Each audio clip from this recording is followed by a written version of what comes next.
specific areas that we have the lead on. The first is strikes to kill ISIL leadership and fighters, degrade their military capabilities, interdict their lines of communication, and get after their resources. And the second is to develop effective partners on the ground and support their ability to secure ISIL-held terrain. Conceptually, the campaign is designed to put simultaneous pressure on ISIL across Iraq and Syria. And of course, Syria presents for us the most difficult challenge. Success in Syria is going to require us to work with our Turkish partners to secure the Syrian-Turkish border. It's going to require us to work with vetted Syrian opposition forces who are willing to fight ISIL. And we're also, at the same time, striking core ISIL's command and control, their sources of revenue, disrupting, and this is important because it's our #1 priority, disrupting their ability to plan and conduct attacks against the homeland, which is our #1 focus. With coalition support and our partners on the ground, the Syrian Democratic Forces, we've been successful in taking back a large amount of territory from ISIL over the past year. And in recent months alone, the SDF's operations in Shadadi and most recently in Manbij have really cut the line of communications between Raqqa in Syria and Mosul in Iraq, and also, as importantly, eliminated one of the critical nodes for foreign fighters and the flow of resources into and out of Syria, again related to that external threat, which is our primary focus. Over time, the size of the Syrian Democratic Forces and the number of Arabs in those forces have grown. And for those who don't watch it very closely, the Syrian Democratic Forces, largely a Kurdish force of about 30,000, and we have about 14,000 Arabs now that are associated with that force. To put that in some perspective, last year at this time, we probably had a few hundred vetted Syrian opposition forces on the ground that we were supporting. So there's been a significant growth, 30,000 Arabs, 14,000 Arabs associated with them, and then 2,000 more vetted Syrian opposition that are actually working with us and the Turks along the Turkish-Syrian border. So the size of the force has grown, and we're going to try to grow it even more, even as we balance Turkish concerns about our support for the Syrian Democratic Forces. With respect to Russian activity in Syria, there's absolutely no doubt that it has complicated things, and Russia has put itself in a position to actually influence the eventual political solution. And needless to say, recent events have complicated the situation with regard to Russia, and I suspect many in this room, the Chief included, will be working hard on that over the next few days. To say that, you know, I had a group of chiefs of defense in Berlin on Monday to talk about the counter-ISIL campaign, and I said, you know, if we were tasked to lock ourselves in a room all day and develop a complicated scenario, a complicated political military scenario, I don't think we would have had the imagination to come up with the Syria scenario and the complications that we're dealing with as we deal with ISIL in Syria. But on balance, I would say the pressure we put on ISIL in Syria has degraded their capabilities, it's reduced their territory they hold, it's limited their freedom of movement and reduced their resources. And probably, most importantly, I believe we have started to chip away at the narrative of inevitable success, the narrative of a caliphate. Much more work to be done. Our focus now in Syria is operations in Raqqa, which is decisive terrain for the physical caliphate and really the one remaining critical node for external operations inside of Syria. In Iraq, the situation, as you well know, is complicated by the political landscape, sectarianism, and Iranian influence. And success there is going to require that we continue to develop Iraqi and Kurdish security forces and enable their operations with intelligence, advisors, logistics, and combined arms support. Well, mindful of the complex challenges that we face in Iraq, I'm encouraged by the growth of Iraqi security forces, the growth of the Peshmerga, and their success in places over the last year, in places like Ramadi, in Fallujah, in the western Anbar province, and more recently in the area that surrounds Mosul. They've actually gained a significant amount of momentum. And to me, those operations actually are indicative of what's in the art of the possible. Moving forward, and I think you've seen this in the media, and some of you are either just returning from a deployment perhaps or going on deployment, we're focused on Mosul. And just as an aside, we assess today that the Iraqis will have in early October all the forces marshaled, trained, fielded, equipped that are necessary for operations in Mosul. And the timing of that operation now is really just a function of a political decision by Prime Minister Abadi. And we will be in a position to provide whatever support, whatever reinforcement those forces need in order to be successful. And again, I guess I'd wrap it up by saying I think it's indisputable that over the past year we have gained momentum, we have taken back significant territory, we have limited the enemy's freedom of movement, we have been able to get after some of the leadership, and we have chipped away at their resources. You know, there's many reasons why I can tell you that we've had success over the past year, but it's worth noting, and I say this not to pander to the crowd, but it's worth noting that the critical enabler of the counter-ISIL strategy has been air power. Since 2014, airmen have provided air interdiction, ISR, close air support, humanitarian assistance, and global reach to the campaign. It's been air power that has had the most devastating effect on the leadership, resources, and freedom of movement of ISIL. And it's also been the most important factor in supporting our partners on the ground. But victory in Raqqa and Mosul won't be the end. Figuratively speaking, it's the day after Mosul and the day after Raqqa that actually makes the difference.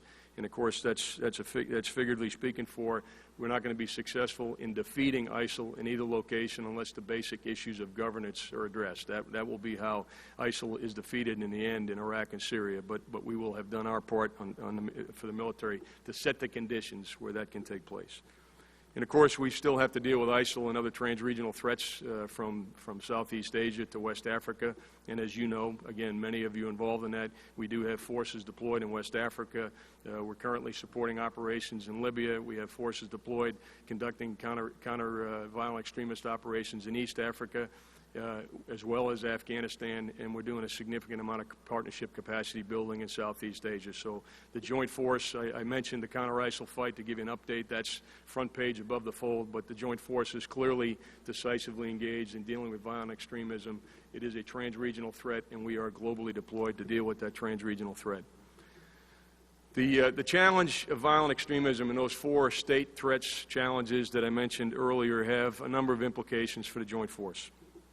The first implication, in my view, is foundational, and that is we need a balanced inventory of capabilities with sufficient capacity that allows us to defeat and deter potential adversaries across the range of military operations. As a nation that, by definition, has to think and act globally, we don't have the luxury between choosing between a force that can fight ISIL and one that can deter and defeat a peer competitor. Nor do we have the luxury of choosing between meeting our current operational requirements and developing the capabilities that we need to meet tomorrow's requirements. And I think getting that balance right, getting that balance between meeting our current requirements and our future requirements will frankly define for all of us the next few years and probably one of the more important non-operational challenges that we have as a team. In this crowd, I don't really have to say much about fiscal uncertainty, and I suspect that's been the topic of discussion here over the last couple of days. And I guess what I'd say is the Bipartisan Budget Act, it might get us through FY17, but we still have $100 billion of sequestration looming, and again, to airmen, I don't have to talk about the bow wave of modernization requirements that confront us in the future. And we also have those readiness challenges I mentioned earlier in each of the services, and particularly in the Air Force, that are going to take some years to address. And I think predictable and sufficient funding is going to be important. And look, I'll carry that message tomorrow to the Senate Armed Services Committee, and the Chief carried it last week. But we're going to have to do more than buy hardware to get out of the trough that we're in. We're going to have to expend some intellectual capital and develop disruptive, innovative ways to meet our requirements. And the example that I use when I go around, I say, you know, since 2003, we have increased the ISR capacity available to the combatant commanders by 1,200%.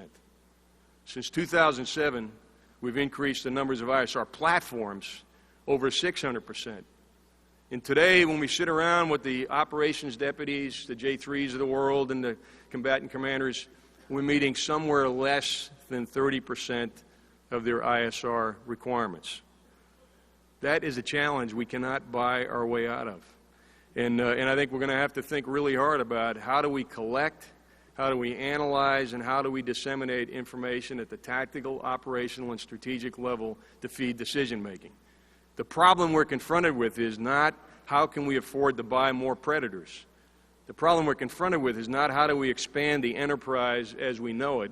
The problem we're confronted with is making decisions and ensuring that our leadership and our airmen have the information that they need to make decisions. So we just need to make sure as we go forward and we start thinking about prioritizing and allocating resources that we're actually shooting on the right target. And again, to me, shooting on the right target is decision-making, not more preds. And I hope that is music to the ears of our airmen because, again, we've come to you time and time again to increase capacity. We'll increase 30 more caps, I think, across this fit-up. That'll take us from 60 to 90. And so then we'll be at 34% of what the combatant commanders say they need. Secretary James, I don't think that's probably the path that we want to be on. There's a lot of other examples, and I guess my real point is that the path we're on is not going to get us there. And to paraphrase Winston Churchill, ladies and gentlemen, we're out of money. We have to think. A second implication is the need for us to consider how to most effectively use the military instrument of national power to address today's challenges. You know, I believe we need to develop more effective methods to what we've seen of Russian behavior in Crimea, the Ukraine, and Georgia, what we've seen of China in the South and East China Sea, what we see out of Iran across the Middle East. Each of those nations in different ways, you know, fully leverages economic coercion, political influence, unconventional warfare, information operations, cyber operations to advance their interests. And they do it in a way that they know we don't have an effective response. And I refer to that dynamic as adversarial competition with a military dimension short of armed conflict. I'll say it again, just adversarial competition with a military dimension short of armed conflict. I describe it that way not as gray zone or hybrid because those words all have baggage. The fact of the matter is I'm trying to zero in again on what exactly are we seeing, and we are involved in adversarial competition with those state actors. There's a military dimension to that adversarial competition, but they, unlike us, are able to integrate the full range of capabilities that their states possess to advance their interests. And again, they're doing it in a way that kind of mutes our response. Our traditional approach, where we're either at peace or at war, is insufficient to deal with that dynamic.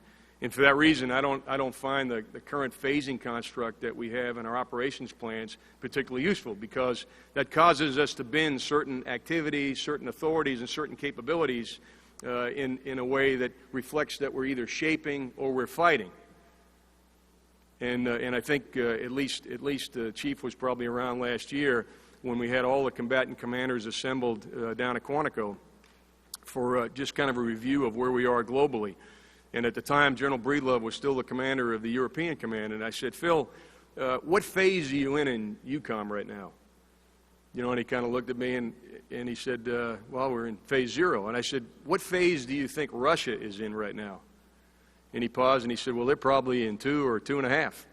And then, you know, I asked Admiral Harris the same question. And I said, what phase do you think China is in? He said, well, they're probably in about phase 2. And so my question is, how long can our adversaries that are competing with us be at phase 2 or 2.5, and we remain at phase 0 before we find ourselves at a pretty significant disadvantage from a posture perspective? I think we also, and clearly, again, this crowd knows we need to develop a more effective framework within which to deter cyber attacks. Attributing threats, managing escalation, and probably as importantly, hardening ourselves against cyber attacks are all issues that require more work. One of the most, to me, significant implications of all that I've spoken about today is that any future conflict is going to be trans-regional, multi-domain, and multifunctional. And I think that's a marked change from how we fought in the past. Information operations, cyber activities, space operations, and ballistic missile technology are all part of what has fundamentally changed, in my view, the character of war in the 21st century. And we're going to see such capabilities fielded by both state and non-state actors, and they're going to look for ways to harness those capabilities in a way that exploits our vulnerabilities. Conflicts are going to quickly spread across